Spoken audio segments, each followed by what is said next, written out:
why is the North constantly portrayed as the intellectual part of the country when Lincoln wasn't well educated while Southerners like Jefferson Davis? The portrayal of the North as the more intellectually advanced part of the country is a common stereotype, but it is not entirely accurate. While Abraham Lincoln may not have had a formal education, he was widely regarded as an intelligent and thoughtful man who was well-read and deeply curious about a variety of subjects.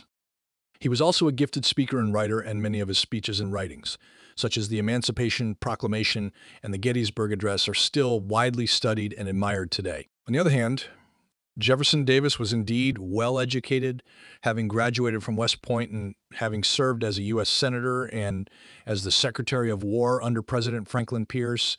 He was also a well-read man with a strong interest in history and a love of books. However, it's important to remember that these are just two individuals, and they do not represent the education or intellectual level of an entire region. The idea that the North was the more intellectually advanced region is a stereotype that developed during the Civil War and was perpetuated in the decades that followed. It's also worth noting that both the North and the South had their own unique cultural, economic, and political strengths and weaknesses, and that there was a great deal of diversity within each region.